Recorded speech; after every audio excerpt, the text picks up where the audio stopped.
Hi, I'm Ben Facer, and thanks for joining us for the 2018 Practice Update for the Superannuation Practice Committee. I'm the CRO at NGS Super and was SPC Convenor until September 2018, when Tim Jenkins took over the role. Hi, I'm Tim Jenkins, Executive General Manager Superannuation at Rice Warner. And, as Ben mentioned, I've recently taken over the role as SPC Convenor for the balance of 2018 and beyond.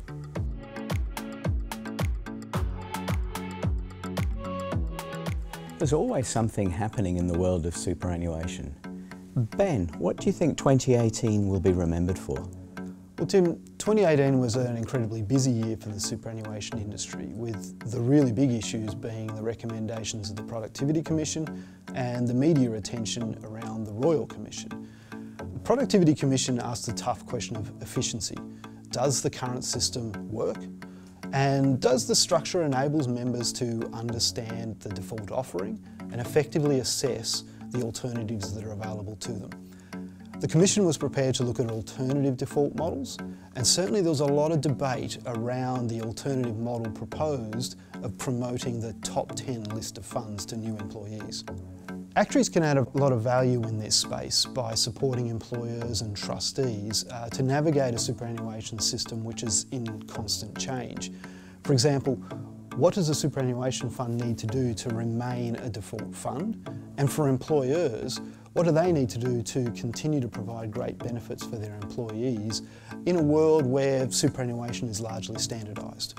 The Royal Commission has raised a number of issues around governance in superannuation funds, and in particular the conflicts between members' interests and the profitability of the sponsor, or the personal interests of an individual who may work for or is aligned with the sponsor. The Commission exposed a number of case studies around matters such as fees for no service, conflicted advice, and some questionable decisions and actions in relation to fund mergers and other business consolidation. And Ben, how are super funds responding? Well, Tim, funds are needing to obtain greater scale in order to be competitive. We're seeing continued consolidation in the superannuation industry and a reduction in the number of funds. The merger of Kinetic and Sunsuper is finalised, and Aussafe Super will follow, and Quig Super will be merging into my own fund, NGS Super. Actuaries have a huge role to play in fund mergers and discussing with trustees around members' best interests. For example, actuaries can help trustees to consolidate investment options and product design features. They can help to assess the impact of the merger on members and on member outcomes. And they can help the trustee to articulate and ultimately realise the financial and other benefits of scale.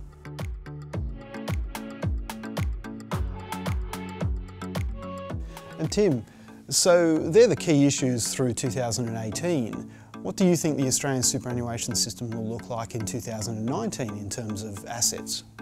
Well, the Australian superannuation system is already the third largest in the world in terms of assets, after the US and UK, with assets now in excess of $2.5 trillion in the superannuation system. And that's despite the fact the super system is still reaching maturity. I mean, after all, the super guarantee only started in 1992, and it took another 10 years before the contributions were at 9%. The latest APRA quarterly report at June 2018 indicated that super performance is continuing to be really good. The assets have grown by 8% for the year, and in fact the default My Super assets had grown by an amazing 14%. We're expecting continued asset growth for the next several years, of course subject to continued good investment returns, and we've had quite a good run of late.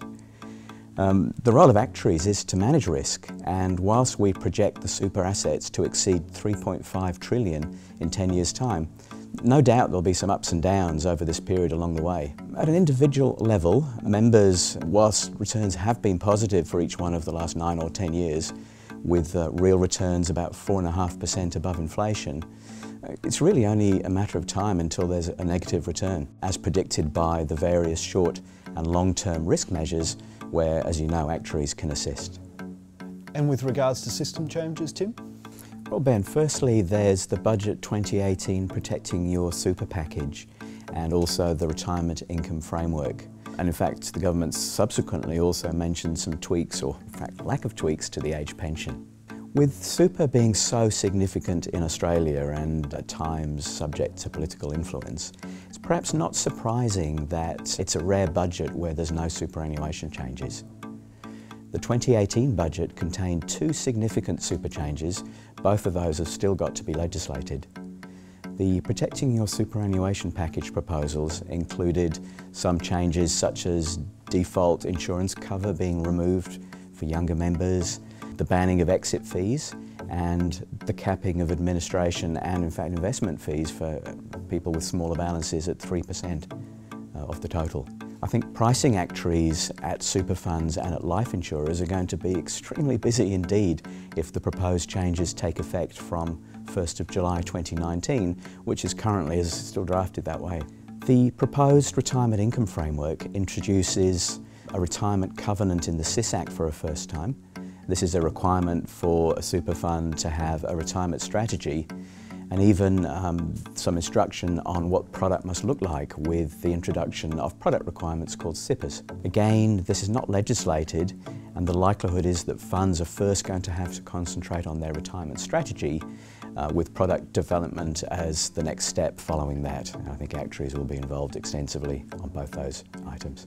Also, a very recent announcement is that the age pension eligibility age is in fact not going to go up to age 70, it's going to stay at 67. Now, this is going to have ramifications for the cost of the age pension, albeit the growing size of members' super account balances means that the cost of the age pension is forecast to remain relatively stable and very much under control by global standards. Now, for example, our predictions show that the current cost is about 2.6% of GDP, and it's going to stay in a band between 2.6 and 3% of GDP over the next 20 years. What about the implications of the Royal Commission? Well, the Royal Commission will present its final report in early 2019, but given the findings presented to date and the media coverage and the government reaction to date, we can expect pretty significant implications for the management and operation of superannuation funds. Changes can be expected, for example, to advice models, that's already started, management of conflicts and treatment of legacy products, to name a few. Time will tell. One of the outworkings already is a move to strengthen advisor education standards. Whilst not immediately apparent, this may have what we believe unintended consequences for actuaries, particularly those advising employers, whether that's with regards to mandated defined benefit obligations, or more broadly with choice of superannuation fund provider, the default fund for employers. So, employers are not regarded by ASIC as wholesale investors. In fact, they're regarded as retail investors, and so the retail investor requirements will apply. This means that actuarial qualifications and the Institute's actuarial code of conduct may not be sufficient to have actuaries regarded as being exempt to give advice. And actuaries may have to conduct further education and in fact potentially even be monitored by a different educational professional body. Be assured though that the SPC on behalf of the Institute is going to be looking to ensure that the way forward is as smooth as possible for actuaries.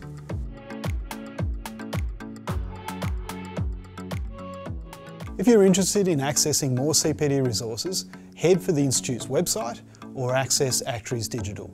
There's access to the extensive list of Institute submissions, as well as the superannuation professional standards which have been updated from guidance notes over the past few years.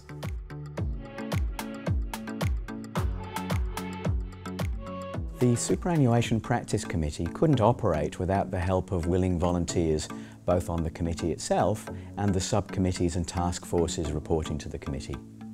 In fact, some members have been involved with the SPC for over a decade. Huge thanks to them. Encouragingly, we recently called for more volunteers to get involved, and we've had several expressions of interest. This reinvestment in the role of actuaries in superannuation is ever more important, with less prescribed roles for actuaries in superannuation, yet more potential than ever for actuaries to be involved as super funds become mini financial institutions in their own right, managing risk and uncertainty in the competitive world that they face. A big thank you to you, all our volunteers. And thanks for joining us.